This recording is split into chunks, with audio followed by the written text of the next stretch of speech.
جبکہ ایرانی روایتوں کے مطابق یہ علاقہ شمالی کفار کے علاقوں میں تھا، جس علاقے کو انسانوں کی کوئی حکومت بھی آج تک قبضہ کرنے میں ناکام رہی، کیونکہ قدیم علم نے ان بلند پہاڑی علاقوں کو اسرار میں ڈھانپ رکھا ہے۔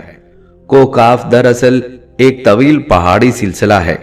یہ زمین کا سب سے دور دراز مقام کہا جاتا ہے۔ کوکاف کا خطہ نہ صرف روسی تاریخ میں بلکہ اسلامی تاریخ میں بھی بہت اہمیت کا حامل ہے۔ یہ سلسلہ کوہ ایشیا اور یورپ کے دو سمندروں بحیرہ اسود اور بحیرہ گیلان کے درمیان واقع ہے۔ بحیرہ گیلان در حقیقت دنیا کی سب سے بڑی اور نمکین جھیل ہے۔ روس کا جنوبی حصہ قفقار میں شامل ہے، جبکہ ایران کا شمالی حصہ قفقار کے خطے میں ترکی کے شمال مشرقی حصے میں بھی شامل ہے۔ یہ خطہ داستانوں میں زرشست کی زمین اور سیمرخ نامی پرندے کی وجہ سے مشہور ہے۔ کہتے ہیں کہ کوکاف سر زمرد پر مشتمل ہے، جس کے عکس نے آسمان کو سبز رنگ عطا کیا ہے۔ کوکاف کو جنوں کا شہر بھی کہا جاتا تھا، جہاں زمانہ قدیم میں جنات کی نسلوں نے بہت ساری حکومتیں قائم کی تھیں۔ امام قزوینی لکھتے ہیں کہ کوکاف کئی علاقوں میں منقسم ہے، جس میں 70 زمینیں چاندی کی ہیں، 70 زمینیں سونے کی ہیں اور 70 مشک کی۔ عربی کتابوں کے مطابق کاف پہاڑی سلسلوں میں سب سے اونچا تھا، جو اللہ پاک کی طرف سے زمین کو سہارا دینے کے لیے بنایا گیا تھا، اور اس دنیا میں جتنے بھی پہاڑی سلسلے ہیں تمام نسلوں کی شاخیں زیر زمین کوکاف سے جڑی ہیں۔ اس طرح کوکاف زمین کا سب سے بڑا پہاڑ ہے، تمام پہاڑی سلسلوں کا مرکز ہے۔ مشہور صوفی بزرگ جلال الدین رومی نے اپنی تحریروں میں کوکاف کا ذکر کچھ یوں کیا ہے کہ طاقتور بادشاہ سکندر ذوالقرنین نے آب حیات کی تلاش میں مشرق کا سفر کیا تھا۔ اس سفر کے دوران آپ کوکاف تک جا پہنچے تھے۔ جب آپ کوکاف تک جا پہنچے تو آپ نے دیکھا وہاں فرشتہ اسرافیل قیامت کے دن سور پھونکنے کا انتظار کر رہے ہیں، اور اس بات کے متعلق ایک اور روایت بیان کی جاتی ہے کہ حضرت ابن عباس فرماتے ہیں رسول اللہ صلی اللہ علیہ وآلہ وسلم ہمارے پاس تشریف لائے جبکہ ہم مسجد نبوی میں حلقہ بنا کر بیٹھے ہوئے تھے۔ ہمیں آپ صلی اللہ علیہ وسلم نے فرمایا کیا کر رہے ہو؟ ہم نے عرض کیا ہم سورج کے متعلق غور کر رہے ہیں کہ وہ کیسے طلوع ہوتا ہے اور کیسے غروب ہوتا ہے۔ فرمایا تم نے اچھا کیا، اس طرح سے مخلوق میں فکر کرو، کیونکہ اللہ جس کے لیے جو چاہتا ہے پیدا کر دیتا ہے۔ تم اس سے تعجب کرو کہ کوکاف سے آگے 7 سمندر ہیں، ہر سمت 500 سال سفر کرنے کے برابر طویل ہیں، اور اس کے آگے 7 زمینیں بھی ہیں جن کا نور ان کے باسیوں کے لیے چمکتا ہے۔ اس کوکاف کے آگے 17,000 مخلوقات ہیں، جو عورتیں ہیں ان کو پرندوں کی شکل میں پیدا کیا گیا ہے۔ یہ مخلوق اور ان کا بچہ پیدا ہوتے ہی ہوا میں اڑنے لگتی ہے، اور یہ اپنی تسبیح کی ادائیگی میں ذرہ برابر غفلت نہیں کرتے۔ ان کا کھانا بھی ہوا، ان کا پینا بھی ہوا، ان کا لباس بھی ہوا ہے، ان کے برتن بھی ہوا کے ہیں۔ وہ یہ نہیں جانتے کہ اللہ نے حضرت آدم علیہ السلام کو پیدا کیا ہے، اور ابلیس کو بھی نہیں جانتے، اور نہ ہی ابلیس کی اولاد کو جانتے ہیں۔ اللہ نے کوکاف کو دنیا کی جلد کے طور پر تخلیق کیا۔ یہ تمام دنیا اس پہاڑ کے درمیان میں ایسے موجود ہے جیسے ایک انگلی۔ کوئی انسان وہاں پہنچ نہیں سکتا، کیونکہ وہاں پہنچنے تک 4 مہینے اندھیرے سے گزرنا پڑے گا۔ یہ وہ پہاڑ ہے جہاں کوئی سورج نہیں، کوئی چاند نہیں، یہاں تک کہ یہ لوگ چاند سورج کے بارے میں بھی نہیں جانتے کہ اللہ تعالیٰ نے چاند اور سورج کو بھی تخلیق کیا ہے۔ جو روشنی ان تک پہنچتی ہے وہ کوکاف پہاڑ کی روشنی ہے، اور وہاں موجود لوگ جڑی بوٹیاں کھاتے ہیں۔ ان کے بدن پر کوئی کپڑا نہیں ہوتا۔ صحابہ رضی اللہ تعالیٰ عنہم نے پوچھا یا رسول اللہ صلی اللہ علیہ وسلم کیا وہ لوگ فرشتے ہیں؟ آپ صلی اللہ علیہ وسلم نے ارشاد فرمایا نہیں، وہ فرشتے نہیں، لیکن اللہ پاک سے ان کی فرما برداری بالکل فرشتوں کی طرح ہے۔ پھر آپ صلی اللہ علیہ وسلم نے فرمایا کہ معراج کی رات کو ان کی ملاقات کوکاف کے لوگوں سے ہوئی تھی، اور وہاں کے لوگوں نے آپ کے اسلام کو قبول کرنے کی دعوت کو قبول فرمایا اور وہ مسلمان ہو گئے۔ صوفیہ کرام کے نزدیک دراصل کوکاف اس زمین میں موجود کوئی پہاڑ نہیں، بلکہ کوکاف سے مراد مثال میں واقع وہ پہاڑی سلسلہ ہے جو بذریعہ کشف اولیاء کرام کے مشاہدے میں آتے ہیں، جیسا کہ خواجہ فرید الدین عطار جیسے صوفیہ نے اس تصور کا مشاہدہ کیا ہے۔ طریقت میں کوہقاف کو شعور کا ایک دائرہ اور مرید کا حق سمجھا جاتا ہے، جسے پا کر بندہ فنا فی اللہ کے درجے تک پہنچ جاتا ہے۔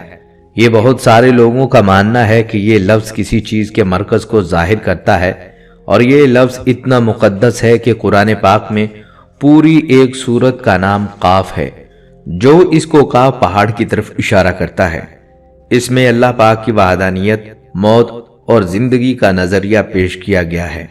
کوکاف جغرافیائی اعتبار سے ہماری اس زمین میں کہاں موجود ہے، اس کے متعلق مختلف نظریات پائے جاتے ہیں۔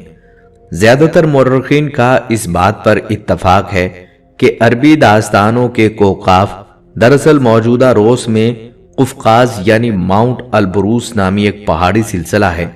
یہ علاقہ یورپی روس میں بحیرہ اسود اور بحیرہ قزوین کے درمیان ایک حصہ ہے، جس میں آرمینیا، آذربائیجان، داغستان، روس اور چچنیا جیسے ملک شامل ہیں۔ یہ علاقہ قدرتی حسن سے مالا مال ہے، جہاں جانوروں اور پرندوں کی بے شمار اقسام پائی جاتی ہیں۔ کوکاف کے پہاڑی سلسلے کی بلند ترین چوٹی ماؤنٹ البروس ہے، جو 18,506 فٹ یعنی 5,642 میٹر بلند ہے۔ یہ واضح نہیں ہے کہ کوکاف کا سلسلہ یورپ میں ہے یا ایشیا میں، اس لیے کہ پہاڑی سلسلہ کافی طویل ہے، جو تقریباً 11,000 کلومیٹر لمبا ہے اور 160 کلومیٹر چوڑا ہے۔ کوکاف کے شمالی دامن میں واقع چچنیا کی چھوٹی سی جمہوریہ، جس کا رقبہ 15,000 مربع کلومیٹر ہے اور آبادی 10 لاکھ سے بھی کم، صدیوں سے روس سے نبض آزما رہی ہے۔ کوکاف کا یہ پورا علاقہ 16ویں صدی سے صفوی ایران، سلطنت عثمانیہ اور زار روس کے درمیان کشمکش اور مارکوں کا مرکز رہا ہے۔ لیکن چچنیا کی عوام نے اپنی آزادی کی جنگ کا آغاز اس وقت کیا جب 18ویں صدی کے آخر میں عیسائی جارجیا نے ماسکو کے ساتھ اتحاد کیا، اور چچنیا ایک طرف جنوب میں جارجیا اور شمال میں روس کے گھیرے میں آ گیا، اور قفقاز کا پہاڑی سلسلہ شمالی قفقاز اور ماورا قفقاز میں تقسیم کرتا ہے۔ شمالی قفقاز روس کی سرزمین ہے، جبکہ ماورا قفقاز خود مختار ریاستیں جارجیا، آرمینیا اور آذربائیجان واقع ہیں۔ قفقاز کے پہاڑ کافی ڈھلوان ہیں۔ اس پہاڑی سلسلے میں 5,000 میٹر سے زیادہ لمبے پہاڑ ہیں۔ سب سے اونچے پہاڑ البروز اور قازبک ہیں، جن کی بلندی بالترتیب 5,642 اور 5,035 میٹر ہے۔ ان پہاڑوں کی برف کی سفید چادروں میں لپٹی ہوئی 2 چوٹیاں ہیں۔ دراصل یہ پہاڑ مردہ آتش فشاں ہیں۔ پہاڑوں کی مخروطی شکل ڈھلوانوں پر گرم گیسوں کا اخراج اور معدنی پانی کے سرچشمے سے آتش فشانوں کے گزرتے وقت میں پھٹنے کی یاد دلاتے ہیں۔ اس علاقے میں معدنی پانی کے سرچشموں کی بہتات ہے۔ سب سے مقبول سرچشموں کے نام نارزان، برزورمی اور یاسین دوکی ہیں۔ ان کے قریب مشہور صحت گاہیں اور تفریحی مقامات واقع ہیں، جہاں روسی لوگ سوویت زمانے سے آرام و تفریح کرنا پسند کرتے ہیں۔ یہاں آبشاریں اور چھوٹے چھوٹے چشمے دیکھ کر ایسا معلوم ہوتا ہے گویا جنت زمین پر اتر آئی ہو۔ یہاں انسانی آبادی بہت کم ہے۔ یہ پہاڑی سلسلہ ایشیا کو یورپ سے جدا کرتا ہے۔ اگر کوکاف کو خلائی سیٹلائٹ سے دیکھا جائے تو علاقہ سفید پٹی جیسا نظر آتا ہے۔ شمالی قفقاز کے حالات موسمی طور پر معتدل ہیں۔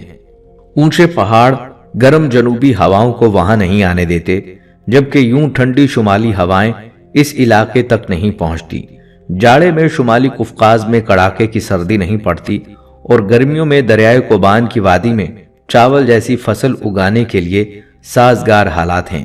وہاں سے شمال کی طرف چاول اور کہیں نہیں اگایا جا سکتا۔ شمالی قفقاز میں بہت زیادہ گلیشیئرز موجود ہیں۔ موسم بہار میں جب ان کی برف پگھلنے لگتی ہے تو مقامی دریا پانی سے بھر جاتے ہیں، اس لیے سوکھے علاقے میں پانی کی قلت کا مسئلہ کبھی پیدا نہیں ہوتا۔ شمالی قفقاز کے سب سے بڑے دریا کوبان اور تحریق ہیں۔ قفقاز صحت بخش ہوا کا ایک ذخیرہ ہے، اور اس کے مناظر کو بے حد حسین قرار دیا جائے تو مبالغہ نہیں ہوگا۔ روس کے کوہ پیماؤں کو قفقاز سے بڑا لگاؤ ہے۔ اکثر کوہ پیما